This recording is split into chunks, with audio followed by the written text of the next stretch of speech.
So we're going to talk about creating the perfect promotional cocktail, because being at a bar is the ultimate self-promotion experience, right? You want to make sure you don't overindulge, you don't want to drink too much, you want to dance good, you want to look good, you want to feel good. And again, we're talking about overindulgence. I actually hail from the Jersey Shore. Okay. I'm a reporter. I used to be a reporter for the Asbury Park Press. That's how I started my career out as a journalist. So I can give you the reporter's perspective on what they like to hear from folks who are pitching them. So you got to really know your Drake. You got to know who you're talking to. And when you have reporters, they have different, beats and types of publications and media outlets they work for. And your communications people are going to act like your bartenders. They're going to know what the right drink is for the right person. Okay, so let's talk about national newspapers. They're a Scotch on the rocks. They're news straight up, the 5 W's, the who, the what, the where, the when, and the why. You got to give them just the facts, ma'am. And it's all about balanced reporting. So why not give them what they need before they need it? So you're not just going to give them your side of the story. You're going to give them multiple sources so you balance the story in advance for them. I know, I'm faster than the slides. That's up an awful long time. Okay, national trade publications. I'm, fast New Yorker, I can't help it. Trade publications are like a fruity martini, right? They're niche audiences, only a couple people have them. They're expensive to produce, they're expensive to buy. But you got to remember, when you're pitching these folks, you got to give them something new. You got to give them something that's going to be relevant 6 to 9 months in advance of when you're pitching it. So think about surveying your members, polling them, reporting the findings, and use expert sources to support what you want. Okay, Long Island iced tea. Perfect analogy for local news, right? The immediate impact is strong. You have you have local sources. It's all about creating a, consistent mix of flavors and folks that you're going to pitch.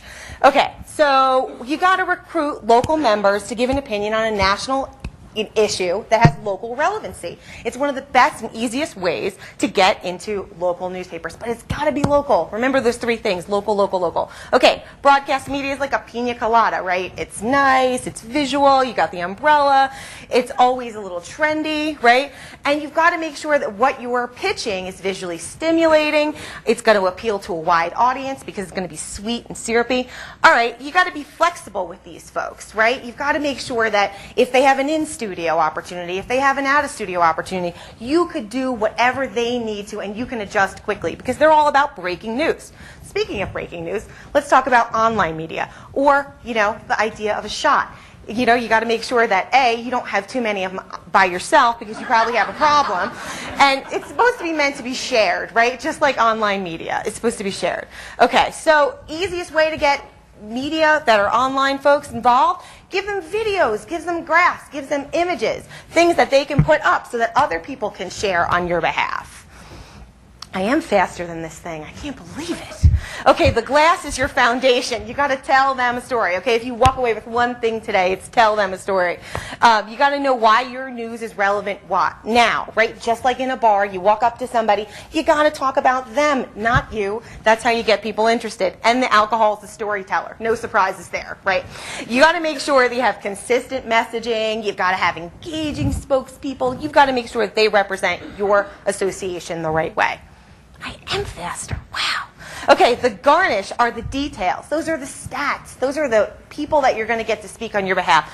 Those are the, the new information, the proof points that come at angles in a different way. That's what people are really looking for when they're looking for those details to add to the story. Okay, and you got to shake it up because PR is not just about media relations. It's much more than that. It's strategic partnerships, organization ambassadors, third-party experts, speaking engagements. I'm doing PR right now, right? Special events, things that make it really sell for you. Okay, so think of happy hour as the perfect media interview. You've got all these stakeholders. You've got your employees to think about, current members, potential members, competition. And when you go out there and you're the spokesperson, all those folks are going to be worried about what you say or not say. So you really have to put your best foot forward. And you got to promote the promotion for what's the point of getting on the front cover of the New York Times, or even in the Washington Post for that matter, or even an online blogger if nobody knows it's happening. And be bold, because we all know that the best drinks are the strong ones.